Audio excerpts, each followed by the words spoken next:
Leonardo DiCaprio, would you please join me on stage?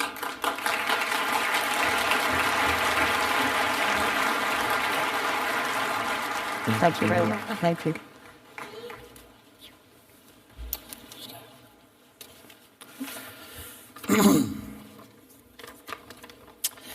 Thank you, Professor Klaus Schwab, Hilda Schwab, and the World Economic Forum for this generous award.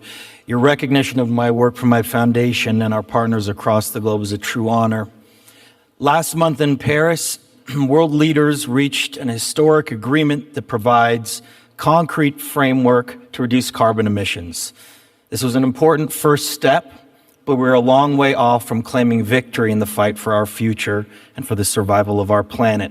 The Paris Agreement was a call to action, but it is now up to all of us to build this progress with ingenuity and a commitment to change. Together we are fighting to preserve our fragile climate from irreversible damage and devastation of unthinkable proportions. I've been traveling recently all over the world for a documentary about how this crisis is changing the natural balance of our planet. In Greenland and in the Arctic, I was astonished to see that ancient glaciers are rapidly disappearing, well ahead of scientific models. In India, I met farmers who have seen their crops, their very livelihood, literally washed away by historic flooding.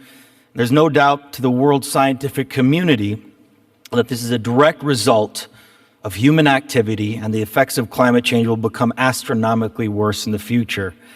Last week, President Obama told those who continue to deny the irrefutable science behind climate change that they will find themselves increasingly lonely in a swell of voices calling for action.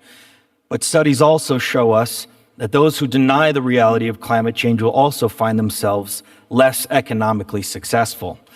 We simply cannot afford to allow the corporate greed of the coal, oil, and gas industries to determine the future of humanity.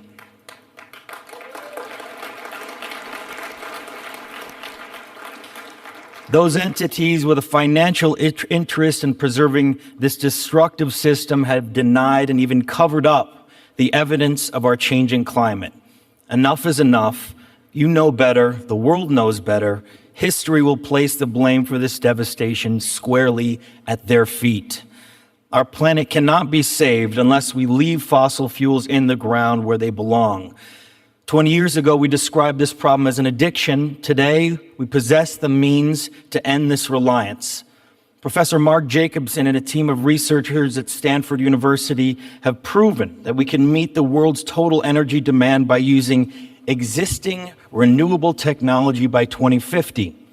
To make that potential a reality, we need the collective will and conviction of political, business, and philanthropic leaders like all of you.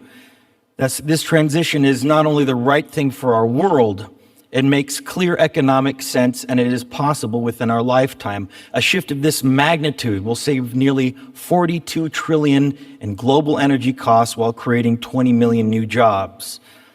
Over the last several years, organizations and individuals worth $3.8 trillion have already committed to divest their fossil fuel holdings and replace them with new investments in clean, renewable energy projects.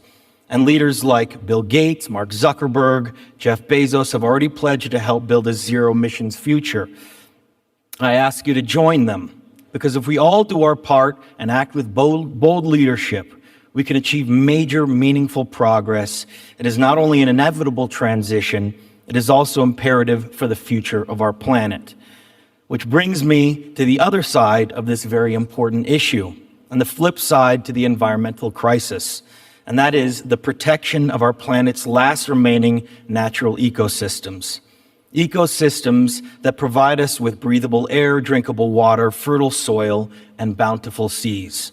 These complex ecosystems can never be replaced, and they are the foundation of our global economy, and more importantly, our interconnected climate. Life without them, as we know it, would simply collapse. 15 years ago today, I developed my foundation to focus on these critical issues. Currently, less than 3% of all philanthropic giving goes to defending our planet. Given this limited support, it's no surprise that roughly only 2% of our oceans and 12% of our lands are formally protected from invasive human activity like commercial fishing, agriculture, logging, and energy extraction. Again, 3% of all philanthropic giving goes towards the protection of our only home, planet Earth. Today, at LDF, we are achieving tangible, exciting results with over 70 partners across 40 countries and all 5 oceans. By working with the innovative grassroots organizations and leaders, we've quickly donated critical funding they need to rapidly scale up their work. Over the last decade, we've provided direct grants to support projects that have expanded protected areas on land and on sea, protecting iconic endangered species, and empowered indigenous communities to fight back against corporate encroachment on their lands. But this number needs to grow, and with your help and partnership, it will. Generosity is the key to our future. With that, I'm pleased to announce today a $15 million grant and new commitments from LDF to fast-track cutting-edge sustainability and conservation projects around the world. A prime example of climate change and environmental protection is our grant to the Rainforest Action Network and their partners on the ground to protect the last remaining rainforests on the Indonesian island of Sumatra. Over the last year, major fires across Sumatra have released more carbon emissions every day than the daily activity of the entire U.S. economy.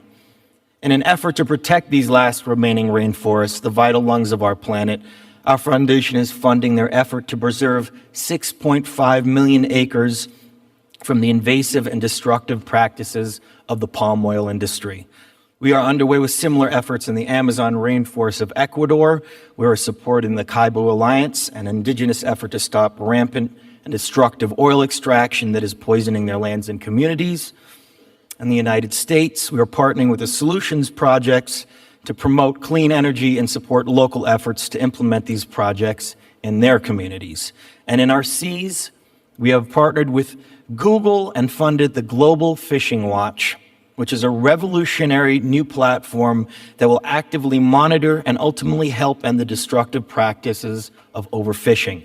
Additionally, we are backing an effort to protect the size of Nebraska and the Indian Ocean off the coast of the Seychelles Islands, which is home to vital marine species. Imagine what we can all do with more partnerships. With the alliance of many of you in this room, so much can be done if we all work together. With your help, we can quickly identify and fund the most innovative and effective projects that have the greatest potential to avert the crisis we face. As I look across this room, I'm optimistic that our ability to convene the most significant and influential minds on the planet can result in the global transition necessary to protect both our society and our natural world. The challenges before us require each and every one of us to take action. We owe this to ourselves, but more importantly, we owe it to future generations who are counting on all of us. Thank you all very much, and thank you for this great honor. Thank you.